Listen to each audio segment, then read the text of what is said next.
Sir, രാജ്യത്തെ STPയുടെ വിവിധ കേന്ദ്രങ്ങളിൽ ED റെയ്ഡ് നടക്കുകയാണ്. ഇതിൻ്റെ അടിസ്ഥാനത്തിൽ STPയെ നിരോധിക്കാനുള്ള സാധ്യത സാർ കാണുന്നുണ്ടോ?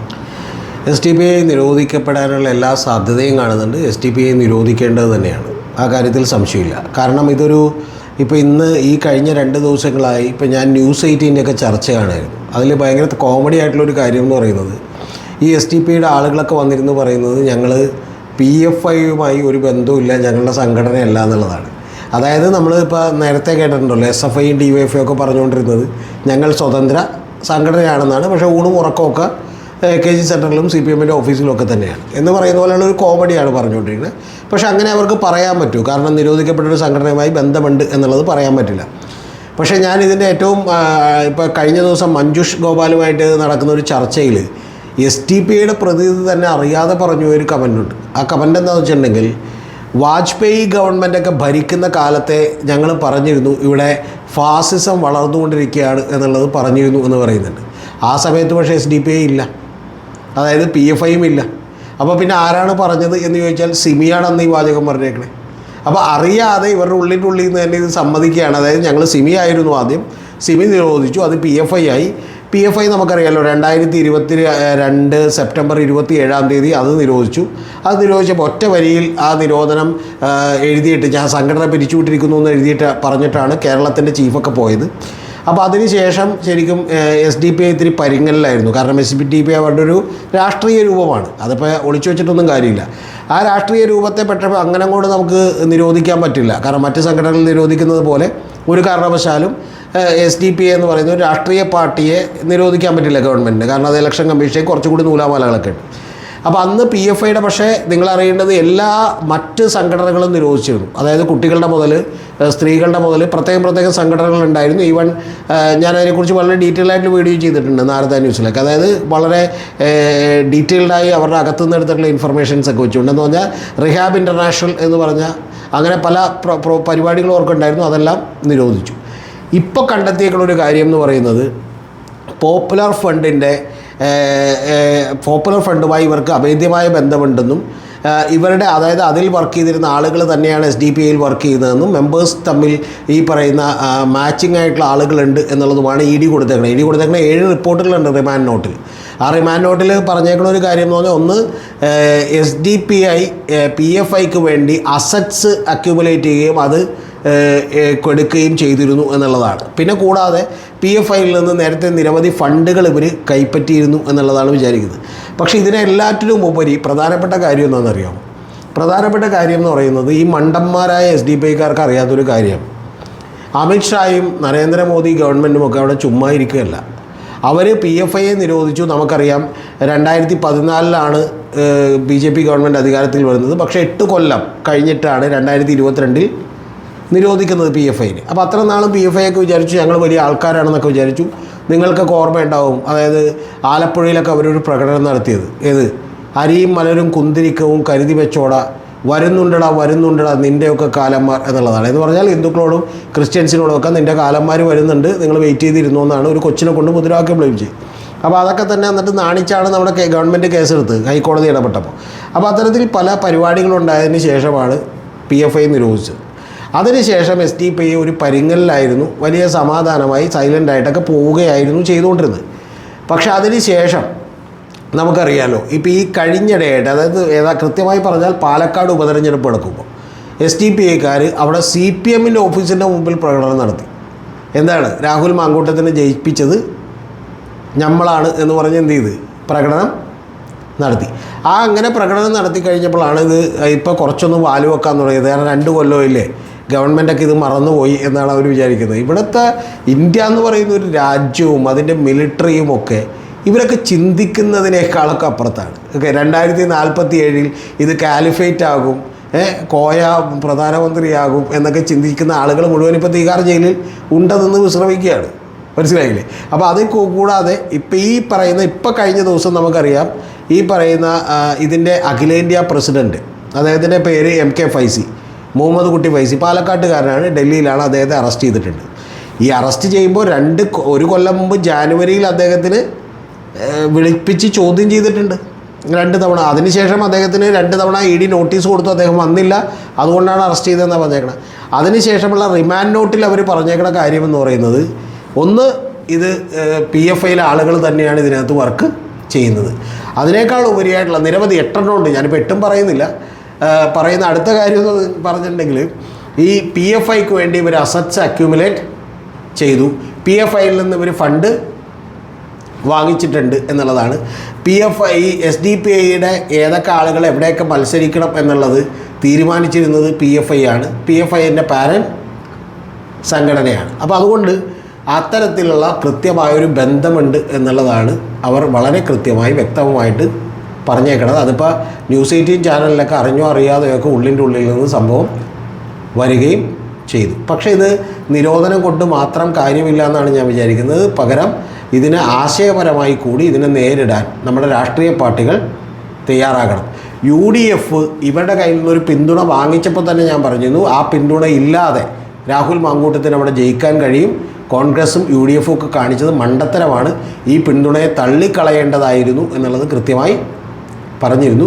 പക്ഷെ അത് അവരെന്ത് ചെയ്തില്ല. അപ്പോൾ അതുകൊണ്ട് ഇത് യഥാർത്ഥത്തിൽ 100% ഞാൻ വിശ്വസിക്കുന്ന ഒരു കാര്യം, ഇത് SDPIയുടെ നിരോധനത്തിലേക്കാണ് കാര്യങ്ങൾ പോയിക്കൊണ്ടിരിക്കുന്നത്. നിരവധി തെളിവുകൾ കിട്ടിയിട്ടുണ്ട്. ഫൈസി സാഹിബിന് എഴുതിയിട്ടുള്ള PFIയുടെ ലെറ്റർ ഉണ്ട്, നിങ്ങൾ ഫണ്ട് കൊടുക്കുന്നതുമായി ബന്ധപ്പെട്ടൊക്കെയുള്ള നിരവധി തെളിവുകൾ അവർ കണ്ടെത്തിയിട്ടുണ്ട് എന്നുള്ളതാണ്. അപ്പോൾ അതുകൊണ്ട് ഇത് തീർച്ചയായിട്ടും നിരോധനത്തിലേക്കാണ് പോകുന്നത്. നേരത്തെ തന്നെ ഗവൺമെൻറ് ഇത്തരം നടപടികൾ എടുക്കേണ്ടതായിരുന്നു എന്നാണ് എൻ്റെ വിശ്വാസം. കാരണം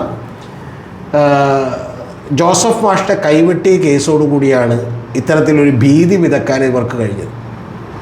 ജോസഫ് മാഷ 2010 ആ ജോസഫ് മാഷ കൈവെട്ടിയ കേസിലെ പ്രതിയായിട്ടുള്ള അനസ് പിന്നീട് ബ്ലോക്ക് പഞ്ചായത്തിൽ നിന്ന് SDPIയുടെ കാൻഡിഡേറ്റായി ജയിക്കുകയാണ് ഉണ്ടായിട്ടുള്ളത്. ഓക്കെ, അപ്പോൾ അത്തരത്തിലുള്ള ഒരു ഫിസിക്സ് അധ്യാപകനൊക്കെയാണ്, എനിക്കറിയാവുന്ന ആളാണ്. ഞാൻ ഒരു തവണ ഇൻ്റർവ്യൂ ചെയ്തിട്ടുണ്ട്, നേരിട്ട് എൻ്റെ ഒരു സ്ഥാപനത്തിൽ വന്ന് ഈ ഇൻ്റർവ്യൂവിന് വേണ്ടി ഇരുന്ന് തന്നിട്ടുണ്ട്. അപ്പോൾ അത്തരത്തിലുള്ള പല സംഭവങ്ങളും ഇവരുടെ ഭാഗത്തുനിന്ന് ഉണ്ട്. പിന്നെ നമുക്കറിയാമല്ലോ, ഇപ്പോൾ രാഷ്ട്രീയ കൊലപാതകങ്ങളൊക്കെ നടക്കുന്നുണ്ടല്ലോ, അപ്പോൾ ഇവർ തമ്മിലുള്ള കൊലപാതകങ്ങളും അതുപോലെ കണ്ടാൽ പോരെന്ന് വിചാരിക്കും. അതുപോലെ അല്ല കാണേണ്ടത്. രാഷ്ട്രീയ കൊലപാതകങ്ങളൊക്കെ നടക്കുമ്പോഴും അവിടെ മതം എന്ന് പറയുന്ന ഒരു സംഭവം ഇല്ല. പക്ഷേ SDPIയും RSSും ഒക്കെ തമ്മിൽ ഏറ്റുമുട്ടുമ്പോൾ നമുക്കറിയാം, ഷാൻ വധക്കേസും അതുപോലെ ശ്രീനിവാസൻ വധക്കേസും ഒക്കെ ഉള്ള നിരവധി വധക്കേസ് ആലപ്പുഴയിലുണ്ടായി, പാലക്കാട് മറ്റു പല കൊലപാതകങ്ങളുണ്ടായി. അപ്പോൾ ഇത്തരത്തിലുള്ളൊരു സംഘടനയെ നമുക്ക് ഒരു കാരണവശാലും ന്യായീകരിക്കാൻ കഴിയില്ല. അത് തീർച്ചയായും നിരോധിക്കപ്പെടേണ്ടതാണ് എന്ന് മാത്രമല്ല, ജനം ചവറ്റുകൊട്ടയിൽ എറിയേണ്ടതാണ്. ജനം ഓൾറെഡി ചവറ്റുകൊട്ടയിൽ എറിഞ്ഞതാണ്. പക്ഷെ എന്നിട്ട് പോലും ഇത് പെട്ടെന്നുണ്ടായ പ്രകോപനം വഖഫ് നിയമം പരിഷ്കരിക്കുന്നതുമായി ബന്ധപ്പെട്ട് അല്ലെങ്കിൽ അതിനെതിരെ ഇവർ ഈ കേരളത്തിൽ തന്നെ 2 പ്രകടനം നടത്തി. വലിയ പ്രകടനമായിരുന്നു. മാധ്യമങ്ങൾ കൃത്യമായി റിപ്പോർട്ട് ചെയ്യാഞ്ഞിട്ടാണ്. ഒന്ന് മലപ്പുറത്തും ഒന്ന് കൊല്ലത്തും. പിന്നെ ഇന്ത്യയുടെ വിവിധ ഭാഗങ്ങളിലൊക്കെ പ്രകടനം നടത്തി. ആ നടത്തിയപ്പോൾ തന്നെ ഞാൻ ഏതാണ്ട് ഊഹിച്ചതാണ് ഇതുപോലത്തെ ഒരു പണി ഉടൻ തന്നെ വരുമെന്ന്. അതായത് കുറച്ച് 2 കൊല്ലത്തോളം ഒന്ന് പരിങ്ങിയൊക്കെ നിന്നു, ഇപ്പോൾ വീണ്ടും വാല് വെച്ചപ്പോൾ തന്നെ എന്ത് ചെയ്തു, അതായത് നായകൻ അകത്തായി, ഹെഡ് അകത്തായി. ഇനി ബാക്കിയുള്ളവരുടെ കാര്യത്തിൽ തീരുമാനമാണ്. സാർ, അപ്പം ED ആണ് കുറ്റപത്രം സമർപ്പിച്ചിട്ടുള്ളത്. EDയുടെ കൺവിഷൻ റേറ്റ് എന്ന് പറയുന്നത് 5% താഴെയാണ്. അപ്പോൾ ഇത് നിരോധിക്കാനുള്ള സാധ്യത അത്ര അങ്ങ് നമുക്ക് കാണാൻ പറ്റുമോ?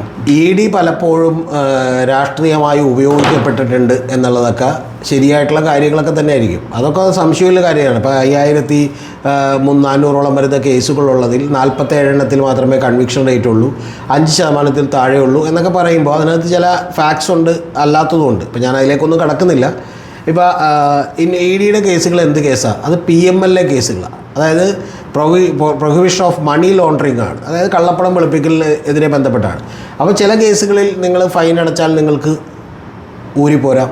ചില കേസുകളിൽ ED പലപ്പോഴും നിഷ്പക്ഷമായിട്ടല്ലാതെ പക്ഷപാതപരമായി 132ഓളം വരുന്ന പൊളിറ്റീഷ്യൻസിനെതിരെ നടപടിയെടുത്തിട്ടുണ്ട്. അതിൽ 4ഓ 5ഓ മാത്രമേ BJPയുടെ ആളുകളുള്ളൂ. നിങ്ങൾ പറഞ്ഞാൽ കറക്റ്റാണ്. പക്ഷേ ഇതിന് നമുക്ക് അങ്ങനെ കാണാൻ കഴിയില്ല. മനസ്സിലായോ? EDയെ ചിലപ്പോഴോ അല്ലെങ്കിൽ CBIയെ കൂട്ടിലടച്ച തത്തയാണെന്ന് പറഞ്ഞിട്ടുണ്ട്. EDയെ കോടതി വിമർശിച്ചിട്ടുണ്ട്.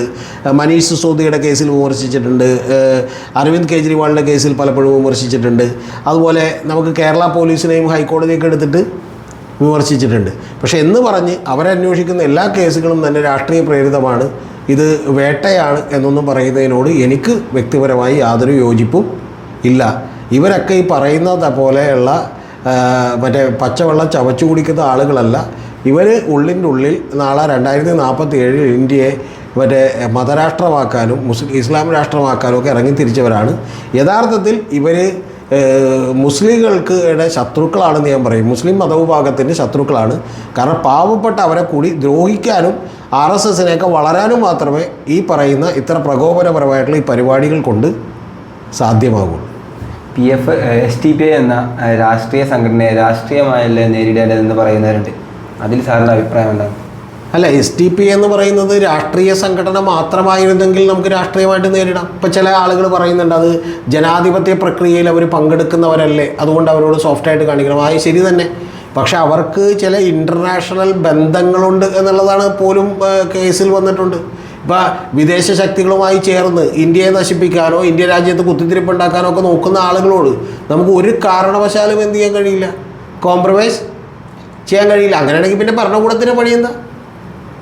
അങ്ങനെ നിങ്ങൾ പറയുകയാണെങ്കിൽ നാളെ ഒരാൾ കൊലപാതകം ചെയ്തു, അപ്പോൾ നമ്മൾ പറയുകയാണ് സമൂഹം അവനെ ഭ്രഷ്ട് കൽപ്പിക്കുകയും അവനെ സമൂഹത്തിൽ നിന്ന് ഒഴിവാക്കുകയും ചെയ്യേണ്ടതല്ലേ എന്ന് പറഞ്ഞാൽ വേണമെങ്കിൽ സമൂഹത്തിന് ശിക്ഷിക്കാം. അങ്ങനെയൊന്നും നടക്കില്ലല്ലോ.